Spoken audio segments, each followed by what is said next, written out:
Antes de comenzar a compartir la prédica de hoy, les voy a mostrar una fotito.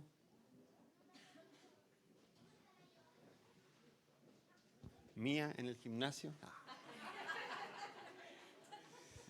Quiero que vean el antes y el después.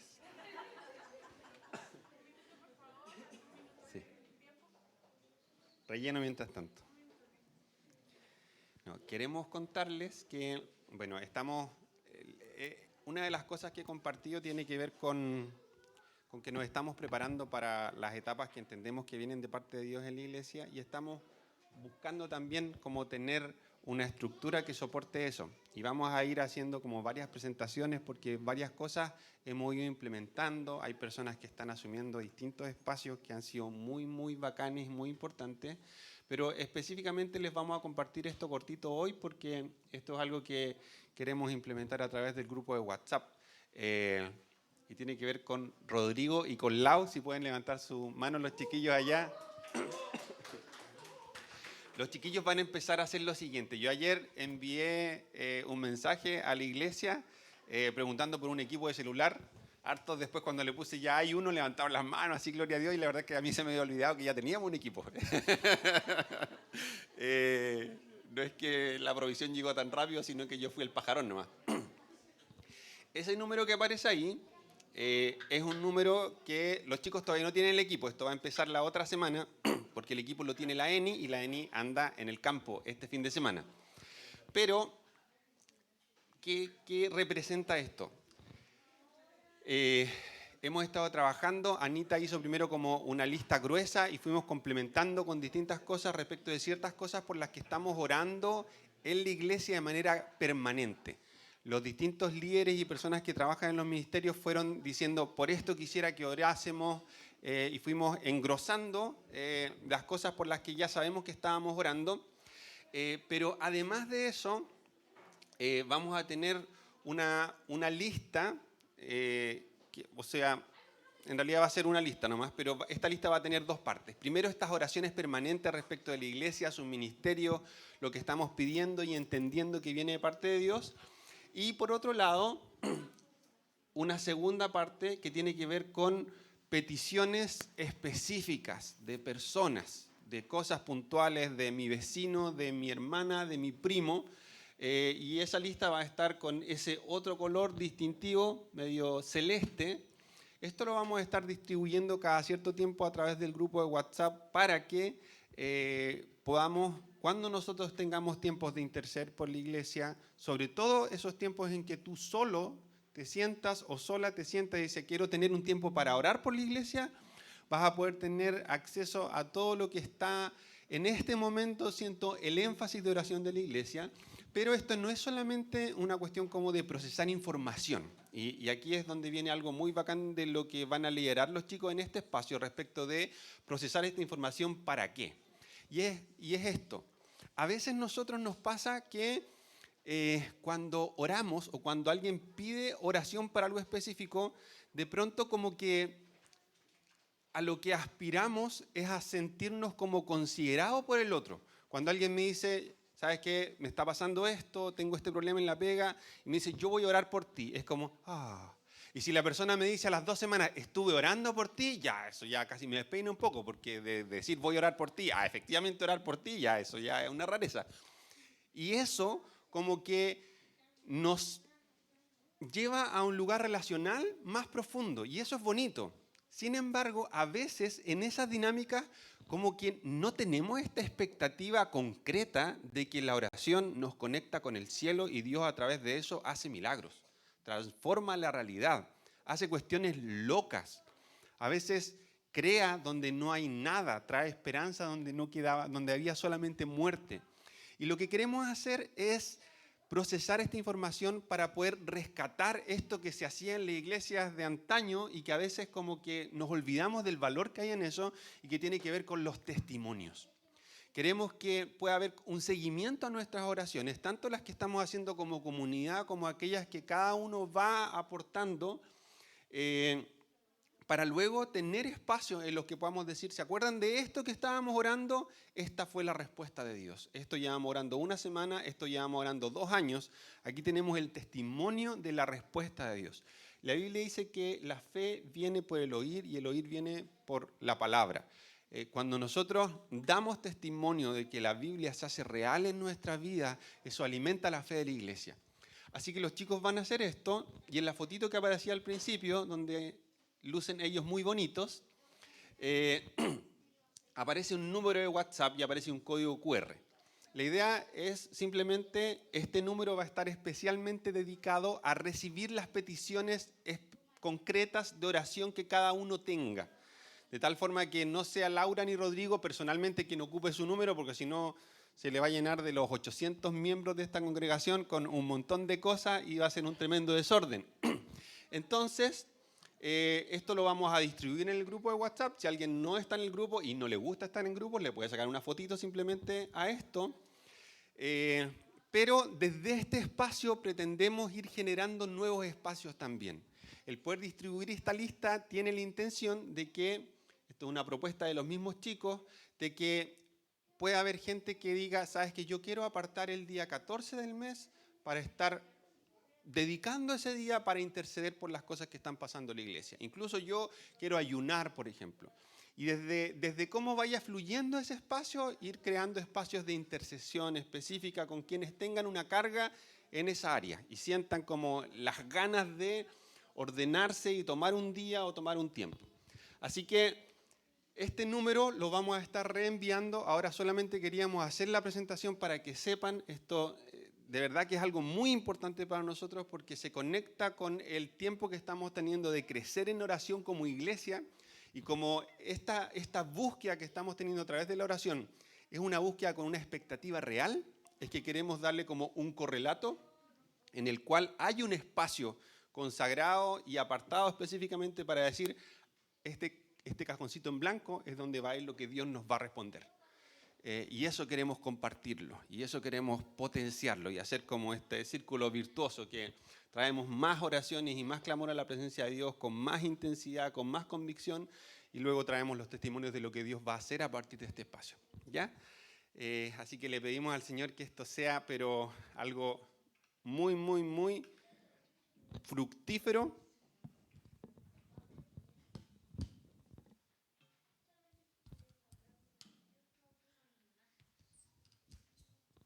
Y vamos a orar ahora cortito por eso, para pedirle al Señor que esto prenda así como el estallido.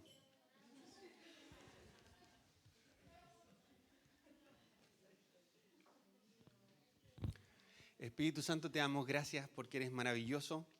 Bendecimos el nombre de Jesús. Te pedimos que nos enseñes a orar. Esto es algo que tiene una forma, puede parecer incluso como si fuese algo administrativo, pero la verdad es que queremos tomar lo que hay en el corazón de la iglesia, queremos tomarlo como el encauzar, el ser sensibles a lo que pasa a nuestro alrededor, el tener expectativas de que hay un tesoro y hay un valor especial cuando oramos juntos, cuando nos ponemos de acuerdo. Y entendemos que aún en los ratos que no estamos juntos, pero estamos de acuerdo en una misma dirección, hay un valor agregado, y queremos que ese espacio sea un espacio en el que tú nos llenes, en el que tú nos enseñes, en el que tú nos respondas, y que podamos dar testimonio de eso y animar a la iglesia. Te pedimos que nos enseñes a hacer esto de una forma profundamente espiritual y que traiga ricos frutos del cielo sobre la vida de esta comunidad, y que podamos ser de bendición para otros intercediendo, y que haya un testimonio para otros de que la intercesión tiene un valor real, concreto, que transforma la realidad. Te lo pedimos en el nombre de Jesús, Señor. Amén. Amén. Y esto no le dije a nadie, pero Tata, ¿podrías abrir el correo de la igle? Hay un PDF, pero es un PDF porque es una pura foto y es media rasca más encima. Porque saqué una fotito así, una hojita en blanco y negro, pero es solamente para no demorarme mucho en explicar una imagen, porque en realidad voy a compartir un punto específico de esa imagen. Pero puedo partir antes, mientras llegamos ahí. La semana pasada le puse como título a lo que compartí, todos juegan. Y esa es una frase importante dentro de la viña, porque tiene que ver justamente con que todos somos partícipes del quehacer de la iglesia y el Espíritu Santo reparte sobre todos distintas porciones de su gracia para que necesariamente en el entendimiento de eso, de que Él reparte partes, porciones, tenemos que hacer el trabajo entre todos. No son unos pocos, no son cúpulas, no son los que llevan más tiempo, no son los más capos, no son los que tienen más recursos, sino que es el cuerpo de Cristo como un todo. ¿Ya? Ahora, esa pregunta específica, o esa invitación, perdón, específica de todos juegan en el equipo de Dios, lo que pretende es que nosotros podamos contextualizar a lo que estamos anunciando que viene para nosotros como iglesia, este desafío de que todos somos invitados a responder y a ser parte activa de lo que Dios va a hacer en medio nuestro, aportando con lo que Dios ha puesto en nuestras manos, con nuestra historia, con nuestra personalidad, con nuestros dones, con nuestro talento, con nuestra gracia, siendo parte de lo que Dios va a hacer a través de un avanzar juntos. Ahora, ¿a qué me refiero específicamente con la pregunta?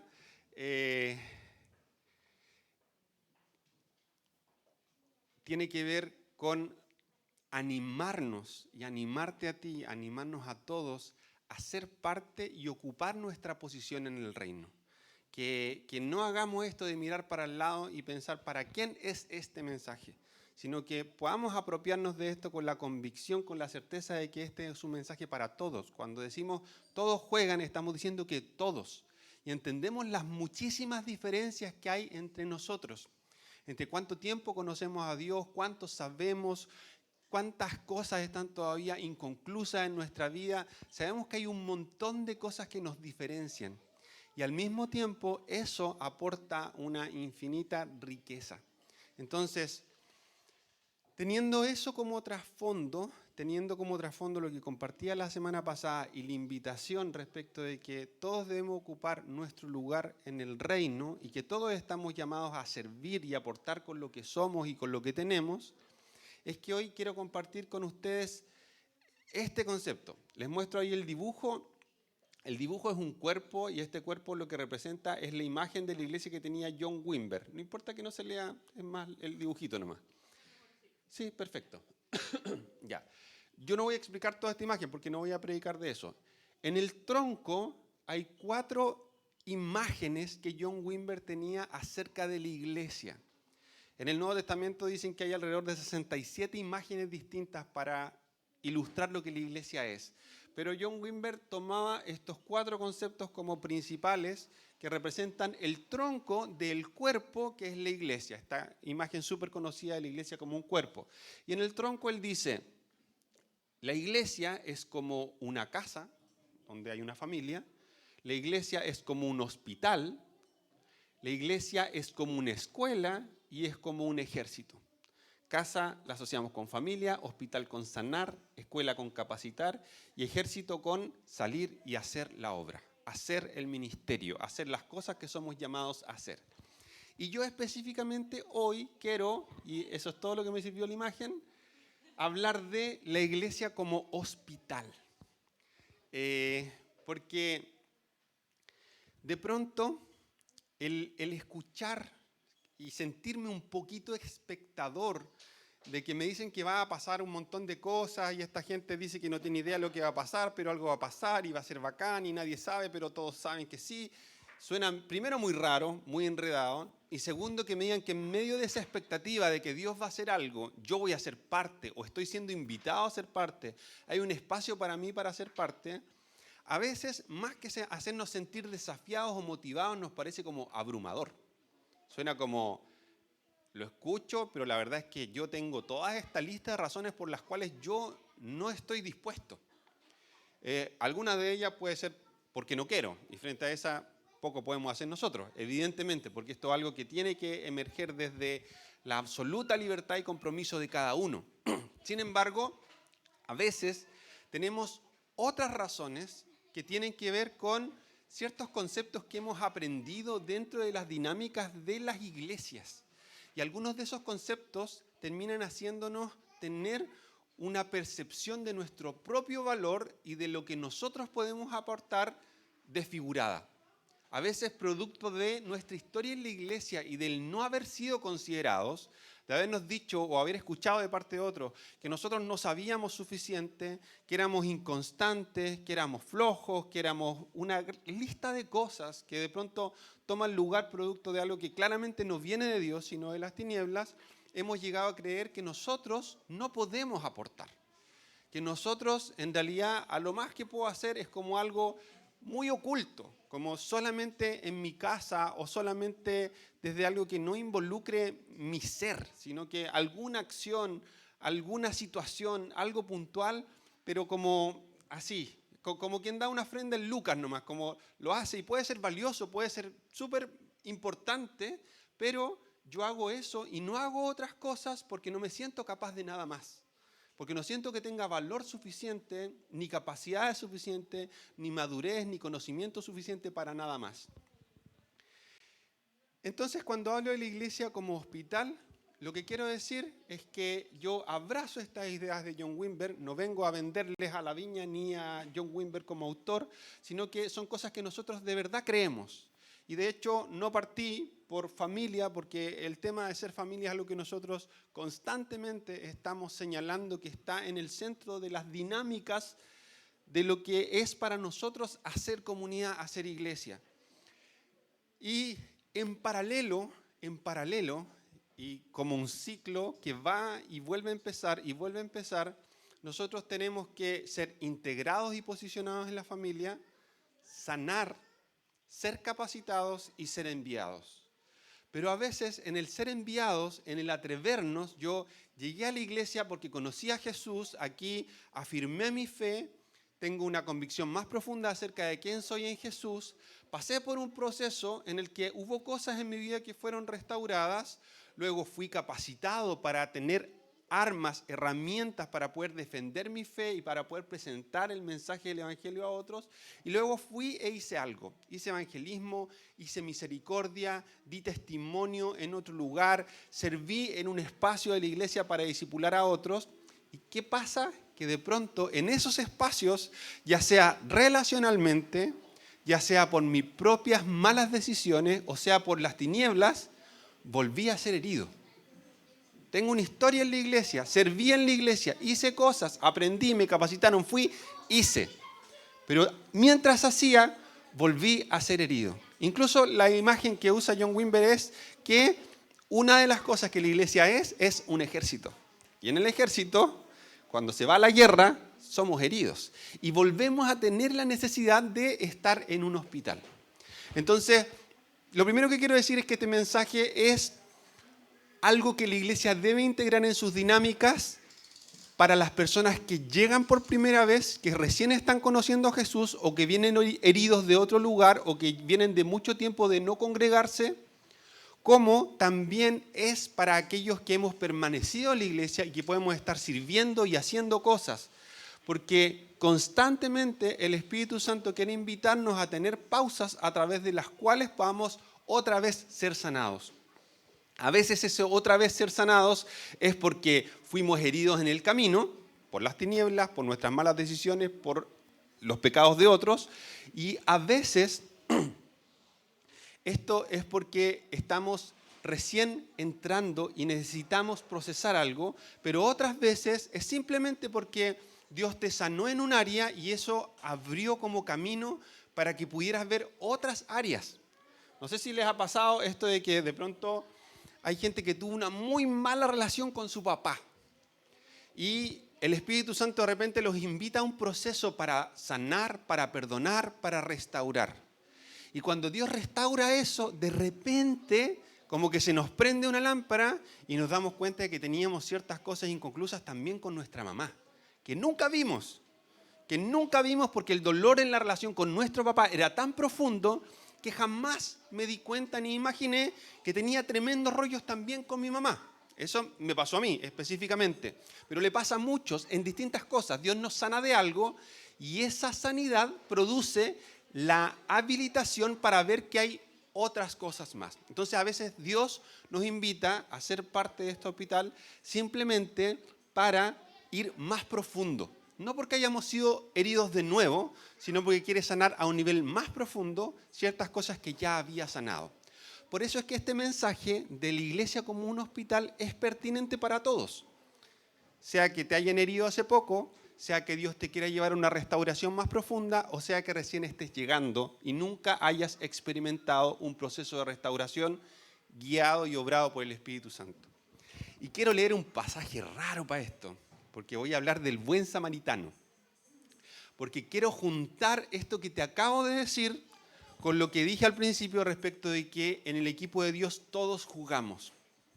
Y la historia del buen samaritano está ahí en Lucas 10, 30 al 37, es súper conocida, ¿cierto? Es una parábola, es una historia inventada por Jesús para ilustrar un principio. Lo que Jesús buscaba ilustrar era responderle en definitiva a un fulano malintencionado que le pregunta, ¿quién es mi prójimo? Y la Biblia dice, en los versículos antes de esta historia, de esta parábola, que la pregunta de la persona es para justificarse a sí mismo, como para ser indiferente derechamente. Y Jesús cuenta la historia y después le pregunta, ¿quién crees tú que era el prójimo de este individuo en la historia? Y la persona que hizo la pregunta le dijo, bueno, el que le hizo misericordia. Entonces él le dice, ve y haz tú lo mismo. Pero la historia trata de lo siguiente.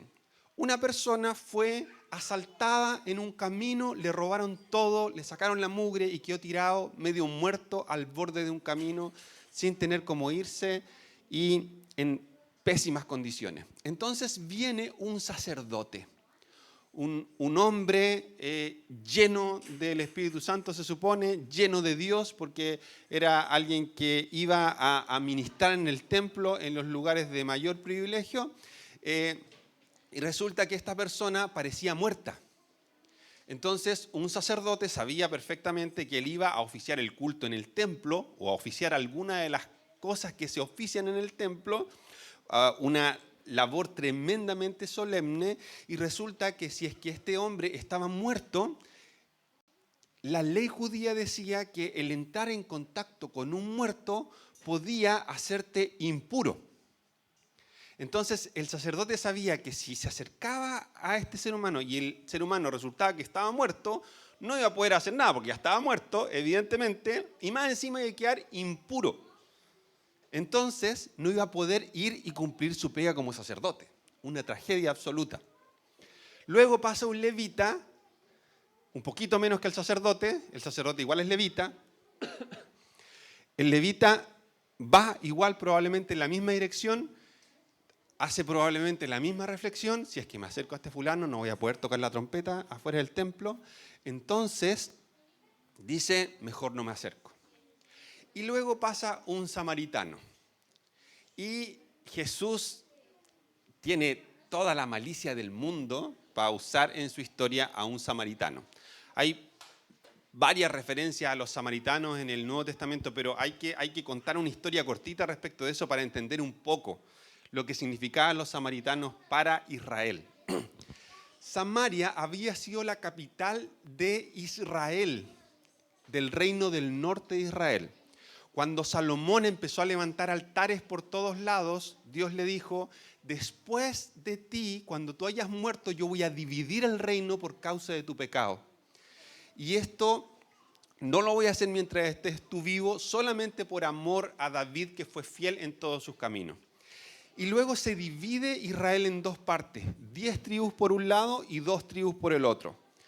En el reino de Judá, el reino del sur, solamente queda Israel y Benjamín. Y quedan levitas por acá, levitas por allá. Entonces el reino de Judá era Judá, Benjamín y levitas.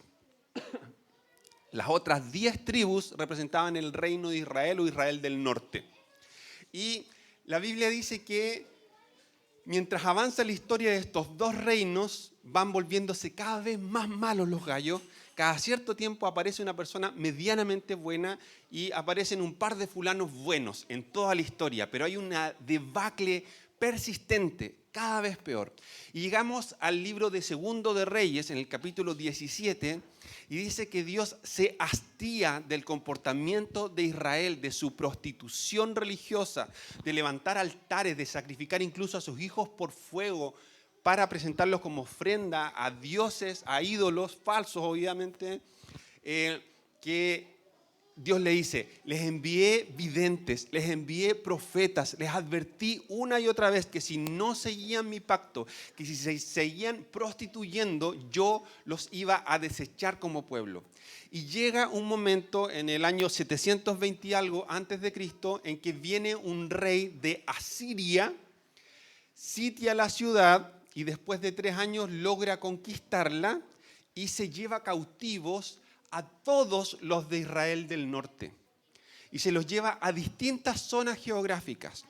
Y para asegurar su posición estratégica en la ciudad de Samaria, empieza a traer babilonios, empieza a traer gente de distintos pueblos para ocupar, con esta estrategia de guerra que tenía que ver con juntar mucha gente que no tuviera nada en común para que no se volviesen como un solo pueblo y no se pudieran levantar. Entonces llenan la ciudad de Samaria con gente de todos los pueblos, de distintos lugares. No se vuelve a saber del Israel genealógico, genético. Desaparece en la historia para siempre. Ellos quedan dispersos por distintas partes y nunca más vuelven a aparecer en la Biblia. Todas las referencias a Israel que encontramos a partir del año 720 y algo antes de Cristo son al reino de Judá. Y el reino de Judá pasa a ser Israel. Ahora, cuando todos estos lugares, cuando este lugar es lleno de gente que viene de todos lugares, dice la Biblia que Dios, al ver que una ciudad que supuestamente era una ciudad para la adoración de Dios, en la ciudad de Samaria, dentro de la zona geográfica grande de la ciudad, estaba el lugar de Betel, la puerta del cielo. Entonces dice la Biblia que Dios envía leones y estos leones empiezan a devorar a la gente que vivía ahora en esta ciudad. Entonces un oficial le dice al rey de Asiria, ¿sabes qué? La gente está siendo aniquilada por leones porque el Dios de ese lugar está enfurecido porque nadie lo está adorando. Entonces el rey dice, se me ocurre una idea, voy a agarrar a algunos sacerdotes que había enviado deportados a otro lugar y los voy a mandar de vuelta a Samaria. Entonces agarró un sacerdote y lo mandó de vuelta a Samaria, al lugar donde estaba Betel. Y en ese lugar le dijo, enséñale a la gente de todos estos pueblos a adorar a Dios para que amaine su ira y podamos habitar ese lugar. Entonces va el sacerdote y empieza a enseñar cómo adorar a Dios en ese contexto, pero la Biblia dice, sin embargo, todas las personas de los distintos pueblos siguieron adorando a sus propios dioses y levantaron sus propios altares y siguieron sacrificando a sus hijos y siguieron haciendo todas las abominaciones de los pueblos paganos que estaban alrededor. Y esa ciudad se terminó convirtiendo en la mezcla absoluta, esto se llama sincretismo, el tomar la verdad y hacerle una mezcolanza con un montón de otras cosas, hasta que años después Dios dice, Judá, tú has hecho exactamente lo mismo que Israel del norte y no te voy a aniquilar solamente por cumplir mi promesa de fidelidad a David, quien fue un hombre conforme a mi corazón. Pero de ninguna manera vas a quedar sin castigo, porque has seguido prostituyéndote igual que Israel del norte. Entonces los deporta a Babilonia, 70 años. Durante todo ese tiempo ellos no tuvieron el templo. Y en ese contexto, la religión de Israel que había surgido primero en torno al tabernáculo y luego en torno al templo, se queda sin su elemento central. Entonces surgen las sinagogas y surge el judaísmo. Específicamente este tipo de judaísmo en torno a la sinagoga. Ahora, en medio de eso, Dios cumple el plazo de los 70 años que tenían que estar castigados e Israel vuelve. Cuando nosotros leemos el Nuevo Testamento, lo que enardecía más a los fariseos, el sentimiento de nacionalismo más extremo, era no nos contaminemos con la inmundicia de los otros pueblos. Porque la prostitución religiosa había sido lo que había causado la ruina de Israel del norte y lo que casi causa la devastación completa también del reino de Judá. Entonces, ahora todo Israel se había ido al otro extremo. No queremos nada con ningún pueblo pagano, no queremos nada con ninguna mezcolanza, no queremos nada que nos aparte del templo, no queremos nada que nos aparte de la religión fiel y verdadera que es la religión de Israel expresada en la ley. Entonces había una efervescencia religiosa xenófoba de odiar a los otros pueblos y no querer nada con ellos. Y al mismo tiempo que ellos despreciaban a los gentiles, no podían comer con ellos porque si no quedaban impuros, no podían hacer nada con ellos. Al mismo tiempo que ocurría eso, ellos estaban obviamente alejándose de Dios porque en su corazón, en vez de cumplir la promesa que Dios había hecho a través de Abraham de que fueran benditas todas las naciones, ellos habían hecho un encapsulamiento. Y mientras despreciaban a los gentiles, los samaritanos representaban lo peor de lo peor, porque era su estilo de vida era la advertencia de lo que ellos podían llegar a hacer si volvían a apartarse de los caminos de Dios. Algo totalmente mezclado, sucio y corrupto. Y en esta historia Jesús usa la imagen de un samaritano que es bueno en contraposición a un levita y a un sacerdote. La pura historia era una bomba de intencionalidad de Jesús de dejar a la gente enfurecida. Era para enfurecerse porque estaba usando como el arquetipo de lo bueno a aquel que era el ejemplo de lo absolutamente malo. Y mientras los otros dicen, tal vez esté muerto y me contamine ritualmente, el samaritano va y dice, tal vez esté vivo. Y lo que sea que me cueste, aunque me cueste atrasarme en el viaje, porque igual iba a hacer algo, aunque me cueste sanar sus heridas, vendarlo y después llevarlo al lugar y poner plata y estar dispuesto a volver para poner más plata si era necesario, lo voy a hacer porque mi razonamiento es, tal vez esté vivo. Mientras los religiosos pensaban, tal vez esté muerto y me contamine, el samaritano pensaba, tal vez esté vivo y pueda preservar su vida y rescatarlo de la muerte. Si no lo hago, tal vez efectivamente muera. Jesús usa esta figura y esto es ya pero demasiado chocante y es que en esta historia muchas veces nosotros somos el hombre tirado al lado del camino. Y Jesús, por un lado, es este buen samaritano. Ahora, Jesús jamás se identificó con los samaritanos. De hecho, en la conversación con la mujer samaritana le dice, ustedes ahora lo que no conocen, nosotros los judíos ahora amamos lo que conocemos, porque la salvación viene de los judíos.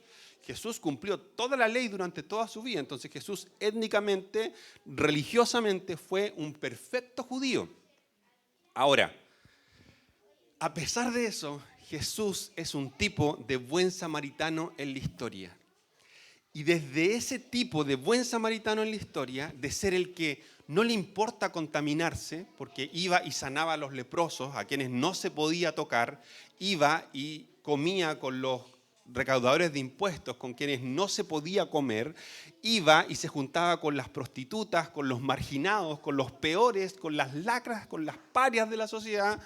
Ese Jesús no le importaba porque a diferencia de la religión de Israel, que cuando tocaba algo impuro se volvía impuro, Jesús en su santidad gloriosa era Él quien purificaba lo que tocaba, haciendo todo esto absolutamente al revés. Pero Él ahora, a través de su Espíritu, mora en nosotros y nos permite ser como Él y poder tocar algo y santificarlo, en vez de quedar nosotros impuros. Ahora, hay un equilibrio complejo eso, porque en la práctica sabemos que muchas veces nosotros nos metemos en lugares en los que terminamos siendo contaminados, en vez de ser luz. Vamos a lugares a veces como envalentonados, yo voy a ir y voy a dar testimonio y salimos borrachos. Me pasó la semana pasada. A veces vamos con toda la buena intención y resulta que no nos va lo bien que pensamos que nos iba a ir y terminamos siendo nosotros contaminados. Pero la verdad es que tenemos recursos del cielo al Espíritu habitando en nosotros para poder seguir el ejemplo de Jesús y santificar lo que está contaminado. Ahora, nosotros somos llamados a ser como Jesús y somos llamados a ser como el buen samaritano. Nosotros somos el prójimo de muchas personas que están agonizando tiradas al lado del camino, medio muertas, despojadas, heridas a veces por la misma iglesia y por su indiferencia. Heridas por el sacerdote, por el pastor, por el líder de oración, por la persona que se supone que tenía que ser el mayor testimonio del amor de Jesús y que siguió de largo porque no le importó porque podía llegar tarde a una reunión. No le importó porque podía ensuciar el terno con el que iba a hacer algo. No le importó porque iba a tener que gastar su plata y no estaba dispuesto a gastar su plata en cubrir las necesidades de otros. No le importó porque estaba hediondo. No le importó porque tenía pinta de estar loco. No le importó porque es el loco conocido de la ciudad. Entonces siguió de largo, aun cuando lo vio medio muerto. Hay gente que está en esa condición y muchas veces nosotros volvemos a estar en esa condición. Y muchos de nosotros en algún momento estuvimos en esa condición, medio muertos, tirados al lado del camino, heridos por la iglesia, heridos por el mundo, heridos por las tinieblas y a punto de perderlo absolutamente todo. Y si no hubiese sido porque apareció Jesús, porque a veces puso a alguien y otras veces simplemente fue Él de manera directa quien puso en mi corazón esperanza para venir y decirle: quiero saber si en ti está esta sanidad que puede resucitarme en definitiva. Si en ti está lo que dicen que se supone que es el cristianismo, lo que se supone que eres tú, y puedes sacarme de estar al borde de la muerte, sin esperanza, endeudado, divorciado, preso, si realmente tú puedes restaurar. Y ese encuentro con Jesús trajo a nosotros salud. Ahora, esta es la parte que puede ser chocante. Y es que voy a tratar de ponerme todos los parches para que no me saquen la pura frase de contexto. Pero cuando decimos que nosotros tenemos que ser el samaritano para el otro, tenemos que reconocer también que Jesús utilizó específicamente a las personas oriundas de esa ciudad porque eran lo peor, porque eran personas impuras, eran pecadores, eran el ejemplo del pecador. Entonces nadie daría un peso porque alguien que no se ve perfecto pueda hacer algo tan valioso como salvar la vida de otro. Y ahí es donde nosotros muchas veces empatizamos con sentirnos como un samaritano desde la perspectiva de un judío y sentir que somos rechazados, odiados, impuros y que como consecuencia de eso no podemos hacer nada muy valioso. No podemos rescatar a alguien, no podemos enseñar a alguien, no podemos dar testimonio a alguien, no podemos bendecir a alguien, no podemos dar de lo que tenemos, no podemos abrazarlo, no podemos ser Jesús para ellos. ¿Cómo voy a ser yo Jesús para ellos si soy más parecido a un samaritano que a un sacerdote? Me dicen que tengo que ser sacerdote en mi casa y la verdad es que yo soy como un samaritano en toda mi forma de vivir. Una persona llena de mezclas. Una persona que en vez de estar consagrada para Dios, está todo el tiempo a medias. Está todo el tiempo cruzando la línea para el otro lado de lo malo y haciendo cosas que dan cuenta de que no soy íntegro delante de Dios. ¿Por qué digo que tengo que tener mucho cuidado con esto? Porque desde ninguna perspectiva estoy diciendo ni que en esta iglesia, ni que el mensaje de la palabra de Dios diga que podemos ser tolerantes con el pecado. El pecado es algo tremendamente serio. Cuando la Biblia dice, el día que comas del fruto del árbol, ciertamente vas a morir, esa palabra hace eco hasta el día de hoy, porque cada vez que nosotros creemos en la oferta del diablo y consumamos el pecado, eso produce muerte. Jesús decía, escuchaste que fue dicho, no mates a tu hermano, no mates a otra persona, pero yo te digo que si tú piensas en tu hermano como un fatuo, como un tonto, en tu corazón, si tú lo insultas con la intención de insultar, ciertamente ya eres culpable de homicidio. Porque el pecado siempre produce muerte. A veces mata físicamente a una persona, otras veces mata parte de su identidad, otras veces mata parte de sus sueños, mata parte de su historia, mata una relación, pero el pecado siempre produce muerte. Entonces, en ningún momento estoy diciendo que el pecado sea algo tolerable. Nosotros somos llamados a odiar al pecado. De hecho, creemos absolutamente que el fruto del Espíritu Santo, narrado en Gálatas 5, es la evidencia inequívoca de alguien que está habitando en la presencia del Espíritu de Dios, teniendo intimidad con Él. Cuando yo tengo intimidad con el Espíritu de Dios, el carácter de Cristo empieza a formarse en mí. Es probable que se aleje mucho de su perfección, sin duda, pero empieza a ver cosas que la gente dice, esta persona dice la verdad porque es cristiano. No soy perfecto, pero dice la verdad porque es cristiano. Esta persona es humilde porque es un seguidor de Jesús. Esta persona se controla cuando todos se desbordan porque es un discípulo de Jesús. Empieza a ver marcas, evidencias, señales de que somos discípulos de Jesús. Por lo tanto, cuando estoy diciendo esto, no estoy diciendo que el pecado dé lo mismo. Lejos estoy de decir eso. Lo que estoy diciendo es que, ojo con creer como los judíos en su tiempo, que por ser este pueblo que se salvó, por ser personas que habitan en una iglesia, que vienen los domingos o que participan de la oración o que hacen cosas, hay de nosotros que pensemos que por ocupar esa posición y sentirnos sacerdotes y levitas, porque la Biblia dice que somos un pueblo de reyes y sacerdotes, es verdad, pero hay de nosotros si nos olvidamos que hay una parte de nosotros en la que seguimos siendo samaritanos. Seguimos siendo impuros. Ninguno de nosotros puede levantar la mano para decir yo sirvo a Dios porque soy puro y no hay en mí ninguna mancha y mi vida entera es de Él y no tengo ninguna mezcolanza ni contaminación.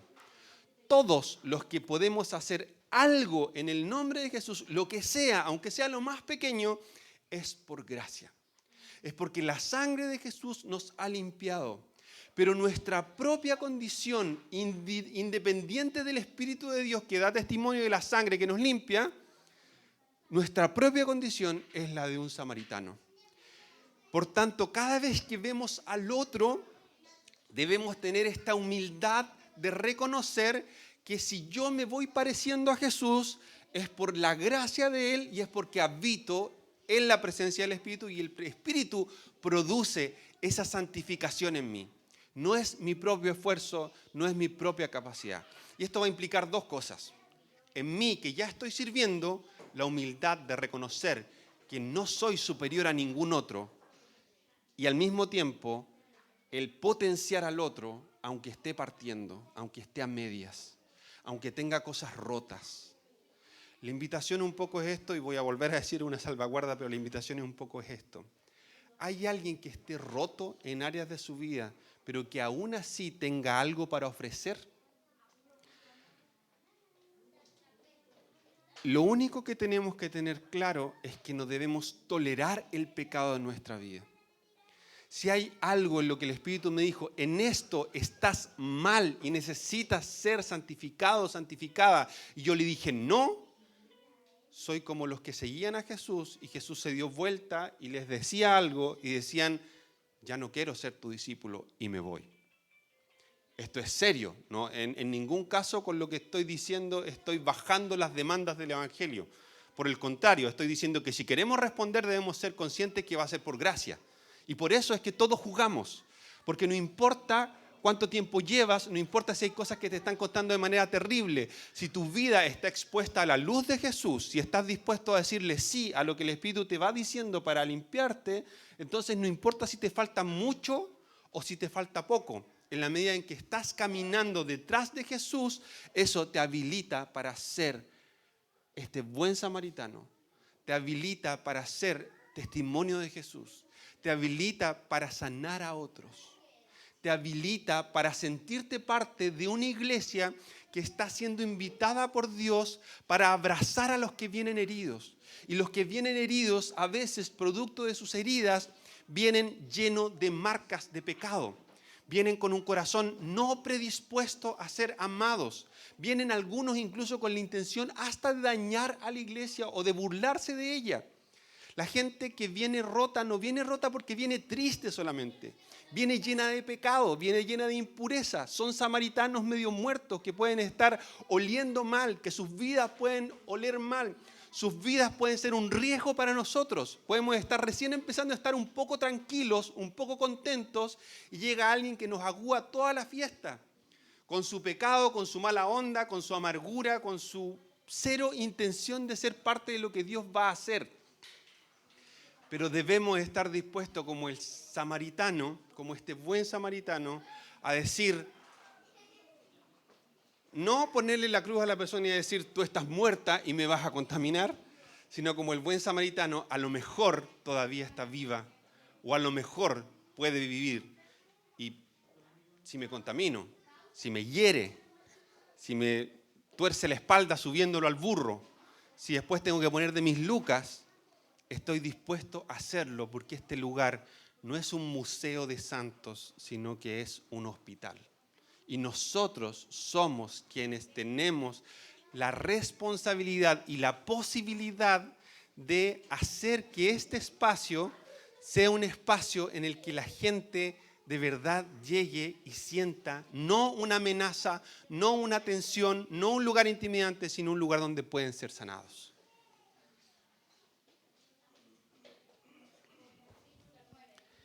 Tenemos que reconocer en definitiva que estamos todos en un proceso y eso debe llevarnos a ser humildes respecto de lo que nosotros podemos hacer o estar haciendo y también a no solo considerar, sino animar la participación de otros. Y por eso yo te invito y quiero hacer esta oración simple de decir, Espíritu Santo, despierta en nosotros la convicción de que tenemos una posición en el reino, aun cuando estemos con procesos a medias.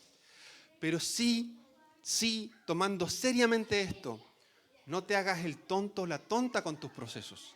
Deja que el Espíritu Santo te lleve al ritmo que Él tiene para ti. No a todas las personas las va a desarraigar de una forma dolorosa y plantar en otro lugar. Él conoce tu historia, conoce tu personalidad, conoce tu tiempo y es algo entre Él y tú. Pero si en el tiempo de Dios sobre tu vida tú le dices no, el Espíritu Santo va a decir, ok, no. Porque Dios no nos obliga a ser sus hijos. Jesús no nos obliga a ser sus discípulos. Simplemente nos dice, esto significa seguirme. ¿Quieres seguirme o no quieres seguirme? Esto significa ser mi discípulo. ¿Quieres ser mi discípulo o no quieres ser mi discípulo? ¿Quieres ser mi hijo o no quieres ser mi hijo? ¿Quieres vivir la realidad del reino o no quieres vivir la realidad del reino? Nos da la libertad de elegir, pero nos tensiona con preguntas que hacen que sepamos de qué se está hablando. No nos esconde lo que va a implicar para nosotros. Y quiero invitarte a orar en esa dirección.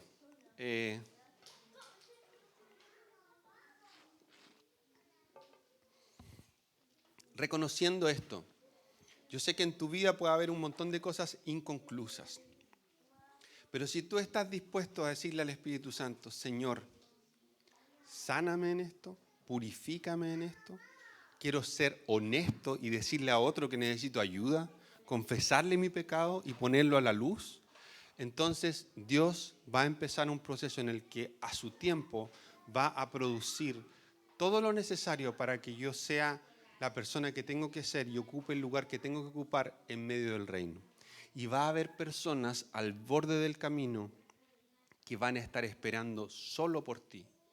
Va a haber personas tiradas, medio muertas al lado del camino para las que tú vas a ser Jesús. Y no está llamado otro a ser Jesús para ellos. Va a haber personas que van a estar exactamente en el trayecto que tú transitas. Y si tú no estás dispuesto a ser Jesús para ellos, si tú no estás dispuesto a ser Jesús para ellos, esas personas van a seguir estando muertas o agonizantes. Y en el Antiguo Testamento había una figura que se llamaba el atalaya, que el que se paraba en la muralla y veía desde lejos cuando venía un ejército enemigo y tenía que avisar. Viene el ejército enemigo. Y si es que avisaba y nadie lo pescaba, entonces decía, la culpa es de la ciudad que no escuchó al atalaya. Pero si el atalaya no avisaba, porque no cumplía con su pega, porque estaba fumando un pito, en vez de estar mirando al lugar que tenía que estar mirando, entonces la sangre de toda la ciudad era en las manos del atalaya. ¿Con esto qué estoy diciendo? Dios es perfecto y puede ser que salve a la gente al lado del camino una y otra vez a pesar de la dureza de mi corazón. Pero qué tragedia ser un sacerdote que no entiende lo que es el sacerdocio. Qué tragedia es ser un levita que no sirve como levita. Qué tragedia es ocupar un lugar de liderazgo y no ser un discípulo de Jesús. Qué tragedia es ser reconocido por ser cristiano y no ser cristiano. Qué tragedia es que me avergüence reconocer que necesito ser sanado en algo y como consecuencia preferir no ser sanado en ese algo. Es trágico, es terrible. Con tal de no ser expuesto en que no soy perfecto, prefiero quedarme lleno de 200 cosas en las que nunca sané y que Dios quería sanarme, solo porque no quise exponer mi vida y decirle: Jesús, sí, te necesito en esto. Necesito a la iglesia, necesito al Espíritu Santo y quiero, y estoy dispuesto y empiezo un camino. Dicho eso, vamos a orar.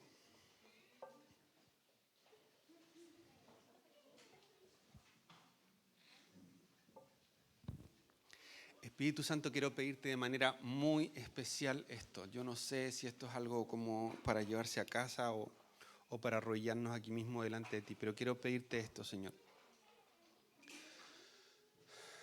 Te pido que tú puedas traer sanidad en este momento a nosotros. Que puedas traer sanidad específicamente de las ideas que se hayan arraigado en nosotros, ya sea fuera de la iglesia o dentro de la iglesia o desde otra congregación, pero que las ideas que se hayan anidado en nosotros, que nos han hecho sentir que no somos dignos de nada, que tenemos poco valor, que somos impuros, que somos incompetentes. Yo te pido, Espíritu Santo, que tú puedas traer luz y puedas revelar tu palabra, como tú siempre has escogido a los que no tenían capacidad, a los que habían sido marginados, a un pueblo pequeño. Habías escogido siempre a la gente que no podía hacer algo para glorificar tu propio nombre. Yo oro en el nombre de Jesús para que toda mentira que nos ha hecho creer que nosotros no podemos ser parte, nos haga ahora dar un paso hacia ti, entregar estos conceptos mentirosos y abrazar tu verdad. La verdad de que todos podemos participar en el reino, pero además la verdad de que la iglesia es permanentemente un hospital en donde una y otra vez tú buscas sanarnos a nosotros, pero también busca que nosotros seamos agentes activos en la sanidad de otros. En el nombre de Jesús yo te pido que esta iglesia podamos aprender a ser humildes para ser un lugar seguro en donde no hay juicio, sino que hay amor. En donde la gente llega y sabe que es amada porque tu presencia se manifiesta a través de nosotros en gestos y actos de amor. Que eso haga de esta iglesia una comunidad que es un hospital efectivo, donde la gente que llega con el corazón roto tiene la oportunidad de volver a confiar, donde la gente que en todas partes ha sido juzgada pueda tener la oportunidad de ser abrazada y amada en este lugar. En el nombre de Jesús yo oro esto sobre la iglesia, pero también en el nombre de Jesús oro para que la iglesia sea para cada uno de nosotros también un lugar seguro. Que sea un lugar donde nosotros podamos confiar en que tú pones personas para sanar nuestro propio corazón herido. Aquellas cosas que han sido rotas porque escogimos mal y pecamos en vez de seguir tu consejo. Aquellas cosas que han sido rotas porque en nuestro entorno nos hirieron, abusaron de nosotros, se aprovecharon, nos robaron, nos insultaron, mintieron acerca de nosotros y rompieron nuestro corazón. Que sea un espacio donde podamos ser sanados cuando nos atrevimos a hacer algo en el nombre de Jesús y como no sabíamos y como nunca fuimos capacitados y nunca sanamos, vinieron las tinieblas y ahogaron nuestro intento y nos sentimos masacrados por las tinieblas. Que este sea un lugar donde también podamos venir y estar seguros. Protégenos, Señor, en el nombre de Jesús te lo pido, de ser una iglesia amenazante para las personas. De ser un lugar en el que miramos a otros por debajo del hombro, en el que hacemos sentir a otros poca cosa, en el que hacemos sentir a otros impuros, en el que denunciamos lo del otro sin ser humildes respecto de nuestro propio quebranto y nuestras propias heridas. Y desde ese espacio yo te invito en el nombre de Jesús a que tú puedas ser valiente y puedas empezar a decir: yo voy a tomar mi posición en el reino de Dios, reconociendo todo el valor que tengo para Dios como su hijo, como su hija, y voy a empezar a hacer aquellas cosas que el Espíritu constantemente me ha inquietado. Voy a empezar a orar por las personas, aunque tenga la sospecha de que ni siquiera sé orar. Voy a empezar a abrazar a las personas, aunque me da miedo porque nunca me ha gustado ser yo mismo o yo misma abrazado. Voy a empezar a dar testimonio, aunque ni siquiera sé si me sé los versículos necesarios para poder dar un testimonio que sea fidedigno. Voy a empezar a ser generoso, aun cuando estoy yo mismo teniendo miedo todo el tiempo de que a mí no me alcance. Voy a empezar a estar dispuesto a hacer cosas por otro, aunque sienta que no tengo suficientes herramientas por eso. Yo te invito a que tú puedas, frente a todo esto que el Espíritu constantemente te dice, aquellas inquietudes que emergen en tu corazón, aquellas cosas que están ahí y que tienes miedo y que no te decides y que estás titubeante, que puedas simplemente decirle: Jesús, quiero decirte sí. Y entiendo una cosa por lo menos hoy, y es que no es una excusa el que yo no sea perfecto, no es una excusa el que yo no sea perfecta, sino que puedo ser parte, aún con un montón de cosas que me faltan, porque entiendo que no hay nadie que lo tenga todo y que todo el que pueda hacer algo es solamente por gracia.